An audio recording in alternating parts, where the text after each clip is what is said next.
Buenos días, buenas tardes, buenas noches y finalmente se sortearon los octavos de final de la Copa Libertadores y la Copa Sudamericana, por lo que en este video vamos a estar repasando los cuadros definitivos, porque no solamente se dieron a conocer los cruces de las siguientes instancias de las competiciones más importantes de Sudamérica a nivel clubes, sino que ya se conoce el cuadro final. Los equipos saben a qué otros clubes deberán enfrentarse en octavos de final, pero también saben a quién se enfrentarían hipotéticamente si avanzan a cuartos, si avanzan a semis y quiénes están del otro lado de la llave para verse las caras en las grandes finales que tendrán lugar a fines de octubre de este 2023 por parte de la Copa Sudamericana y a inicios de noviembre por parte de la Copa Libertadores. Los conjuntos más importantes de Sudamérica se han metido en estas instancias, pero todavía hay muchos equipos vivos, un total de 40, 16 por el lado de la Copa Libertadores y 24 en la Copa Sudamericana. Recordemos que es la primera vez que se disputará el formato de playoff en la última de las competencias mencionadas, por lo que en este video vamos a estar repasando absolutamente todos los cruces. ¡Empecemos! Y vamos a comenzar con la Copa Libertadores. Ya se conocen los enfrentamientos de los 16 equipos que estarán en la búsqueda de este importante torneo. Recordemos que la primera semana de agosto comenzarán estos enfrentamientos, por lo que todavía falta un mes para que tengamos a los equipos disputando esta importante competencia nuevamente. Recién la semana pasada acabó la fase de grupos, por lo que este miércoles se hizo el sorteo y ya tenemos los cruces definidos. Repasamos cada uno de los partidos. Primera llave: del lado izquierdo, parte superior, Atlético Nacional de Colombia enfrentará a Racing de Argentina. El segundo equipo que nombre en cada uno de los enfrentamientos será el que defina la serie en condición de local, es decir, el primer partido será en Medellín, mientras que el segundo será en el Cilindro Avellaneda en Argentina. El ganador de esas llaves estará viendo las caras con el vencedor de Nacional de Uruguay Boca, partido de ida, seguramente en el Centenario de Montevideo. Veremos dónde hace de local Nacional, cotejo de vuelta en el Estadio de Boca, en la Bombonera.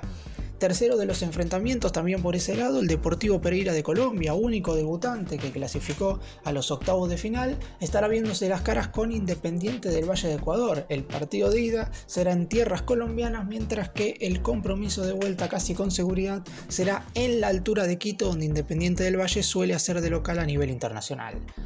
El último de los duelos de la parte izquierda del cuadro es el único que va a tener a dos conjuntos del mismo país enfrentándote entre sí, y será nada más y nada menos que un enfrentamiento que ya hemos visto en las anteriores dos ediciones, pero esta vez una instancia antes, porque Atlético Mineiro y Palmeiras se vieron las caras en las semifinales de la edición 2021, pasó Palmeiras, en los cuartos de final de la edición 2022, pasó Palmeiras, y ahora en los octavos de final de esta edición 2023. Veremos si el conjunto de Belo Horizonte, que empezará la serie como local, puede ganar esta serie. Se define en São Paulo, en el estadio del bicampeón entre los años 2020 y 2021. Y nos vamos al otro lado del cuadro, donde en cada una de las series hay un equipo brasileño. Bolívar de Bolivia estará viéndose las caras con el subcampeón de la edición 2022, con Atlético Paranaense. El partido de ida será en el estadio Hernando Siles de La Paz, mientras que la vuelta será en la Arena da Baixada del conjunto brasileño. El ganador de esa serie se verá las caras contra River Plate de Argentina e Internacional de Porto Alegre. El partido de ida será en el Estadio Monumental de la ciudad de Buenos Aires, mientras que el cotejo de vuelta se llevará a cabo en el Estadio Beira Río de la ciudad de Porto Alegre. Más abajo, de esa misma lado de la llave, Argentino Junior de Argentina estará viéndose las caras con Fluminense de Brasil. El partido de ida será en el Estadio Diego Armando Maradona de la ciudad de Buenos Aires, mientras que el cotejo de vuelta se llevará a cabo en el Estadio Maracaná de Río de Janeiro. Mientras que la última llave de todas confirmadas será la de Flamengo, vigente campeón de la competición más importante de Sudamérica a nivel clubes, que se estará viendo las caras con Olimpia. El partido de ida se llevará a cabo en el Estadio Maracaná de Río de Janeiro, mientras que el cotejo de vuelta, casi con seguridad, será en el Estadio Defensores del Chaco de Paraguay. Repaso rápidamente todos los cruces: Atlético Nacional contra Racing, Nacional contra Boca, Deportivo Pereira contra Independiente del Valle, Atlético Mineiro contra Palmeiras, Bolívar contra Atlético Paranaense, River contra Internacional de Porto Alegre, Argentino Juniors contra Fluminense y Flamengo contra Olimpia. Y nos metemos ahora en la Copa Sudamericana con la particularidad que mencioné al principio del video. Durante la siguiente semana y la tercera semana de este mes de julio se estarán enfrentándose dos equipos para conocer definitivamente a los 16 clasificados, porque vemos ahí en el cuadro que hay algunos equipos que aparecen solos, pero otros cruces que tienen dos equipos, y esos son llaves que tienen que resolverse con anterioridad en los llamados playoffs, en los cuales se enfrentan los segundos ubicados de cada uno de los grupos de la Copa Sudamericana contra los terceros de cada uno de los grupos de la Copa Libertadores. En esos playoffs definen de local los equipos provenientes de la Sudamericana, mientras que en los octavos de final definen en condición de local los equipos que terminaron primeros en sus respectivos grupos en esta actual competición. Repaso rápidamente todos los cruces. Lado izquierdo superior, Sporting Cristal de Perú, que viene de la Copa Libertadores, se estará viendo las caras con Emelec de Ecuador, y el ganador se verá las caras con Defensa y Justicia. Partido de ida de esos octavos de final será en Lima o en Guayaquil, mientras que el cotejo de vuelta será en Florencio Varela.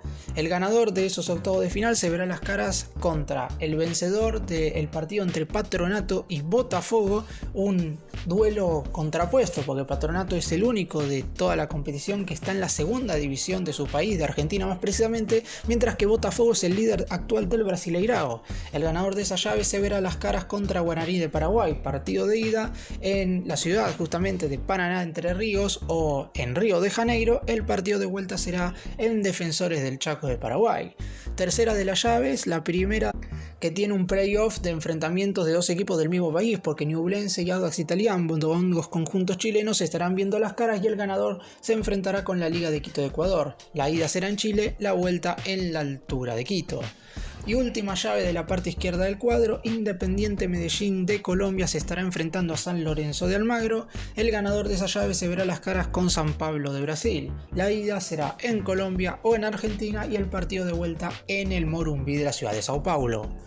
Vamos al otro lado del cuadro.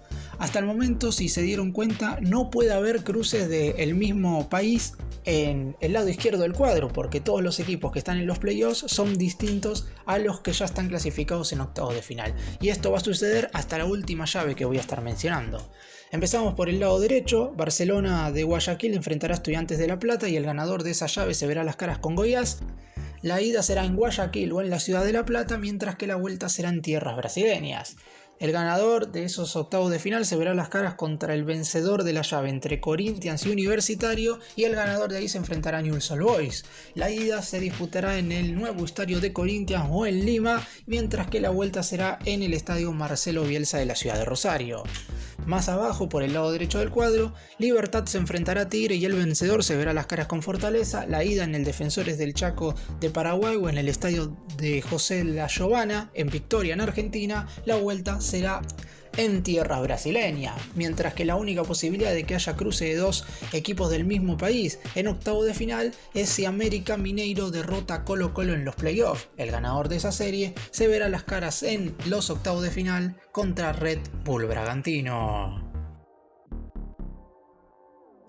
Y está todo el camino y listo preparado para ver cuáles serán los 4 equipos que se enfrentarán en ambas finales. Recordemos que primero se estará llevando a cabo la final de la Copa Sudamericana. La misma tendría fecha, y si bien es cierto que falta oficializar el horario, sería en la tarde, como se disputaron las últimas finales a partido único. La final de la Sudamericana será el sábado 28 de octubre en el Estadio Centenario de Montevideo, mientras que la final de la Copa Libertadores se llevará a cabo una semana más tarde, el sábado 4 de noviembre en el Maracaná de Río de Janeiro. Hay chances, está claro, de que algunos de los equipos que juegan en ese estadio, es decir, Fluminense y Flamengo, puedan jugar la final en condición de local, por decirlo de alguna manera. Si bien es verdad que si ambos pasan, como vimos en el cuadro al principio, se estarían viendo las caras en cuartos de final, la realidad es que también es cierto que si hoy los dos pasan la serie de octavos, ya uno de los dos es semifinalista seguro, por lo que podemos tener una final inédita donde uno de los dos equipos juegue como local en el encuentro definitivo. En cuanto a las fechas anteriores, porque hay que superar octavos, cuartos y semis para llegar a ese cotejo definitivo, tanto la Copa Libertadores como la Copa Sudamericana tienen el mismo formato en cuanto a las fechas de estas instancias. Como dije, la Copa Sudamericana tendrá los playoffs en la segunda y tercera semana de julio, algo que no tiene la Copa Libertadores, pero ya a partir de los octavos de final ambas copas tienen exactamente el mismo calendario y formato. Primera semana y segunda semana de agosto serán los octavos de final, es decir, 1, 2 y 3 de agosto, martes, miércoles y jueves los partidos de ida, mientras que 8, 9 y 10 del octavo mes del año serán los cotejos de vuelta. Entre finales de agosto y principios de septiembre vamos a tener los duelos correspondientes a los cuartos de final, con ya los 8 equipos de ambas competiciones totalmente definidos, mientras que luego de la fecha FIFA de septiembre, es decir, la última semana de ese mes y la primera de octubre, vamos a tener las semifinales. Alguno puede pensar que a lo mejor las competiciones terminan mucho antes en el tiempo, pero es una buena manera para que, por ejemplo, el ganador de la Libertadores se prepare con bastante tiempo para ir a disputar el último Mundial de Clubes de la FIFA con el actual formato. Recordemos que a partir del 2024 no se jugará más el torneo que se está disputando a finales de cada uno de los años, mientras que en 2025 se empezará a llevar a cabo el Super Mundial de Clubes. Además, el ganador de la Copa Libertadores clasifica para jugar la final de la Recopa Sudamericana contra el vencedor justamente de la Copa Sudamericana. Ese partido, tal como sucedió a principios de este año, se va a jugar en 2024. El vigente campeón es Independiente del Valle, último ganador de la Sudamericana, que derrotó en el encuentro definitivo a Flamengo, último ganador de la Copa Libertadores. En esta oportunidad únicamente pueden verse las caras en la final de la máxima competición a nivel clubes de toda Sudamérica. Durante estos meses antes de que comiencen los octavos de final se va a estar hablando muchísimo del mercado de pases. La realidad es que todos los equipos que disputan este torneo tienen que reforzarse. Los conjuntos brasileños claramente tienen más ventaja porque tienen más representantes en ambas competencias, pero aún así puede haber alguna sorpresa. Siempre hay equipos que dan lo mejor en cada uno de estos certámenes y por eso mismo hasta los octavos de final y mientras transcurran ambas competencias vamos a tener muchas emociones y muchas sorpresas. Y para hacer un cierre a este video, claramente estábamos todos esperando este momento, porque una vez se acabó la fase de grupos y ya sabíamos quiénes eran los equipos que estaban clasificados, tanto a los octavos de final de la Copa Libertadores como a los octavos de final y a los playoffs de la Copa Sudamericana, todos queríamos saber los cruces posteriores, porque la Copa se empieza a diagramar de esa manera. En un principio, viendo los conjuntos clasificados, no sabemos y no podemos deducir quiénes podrían llegar a una hipotética final, porque tenemos que ver los cruces anteriores. Ahora, como ya sabemos cómo están todas las llaves y el cuadro definido, podemos ir haciendo nuestras propias apuestas. ¿Habrá alguna sorpresa importante de cara a la siguiente fase? ¿Será todo más o menos lógico, quizás como se fue dando en las últimas ediciones? Porque la realidad es que quizás no hubo tantas sorpresas, pero en definitiva la pasión de la Copa Libertadores y de la Copa Sudamericana siempre es única, por lo que más allá de que haya un equipo que sea muy favorito por sobre el otro, siempre la discusión y la pelea estará hasta el último minuto.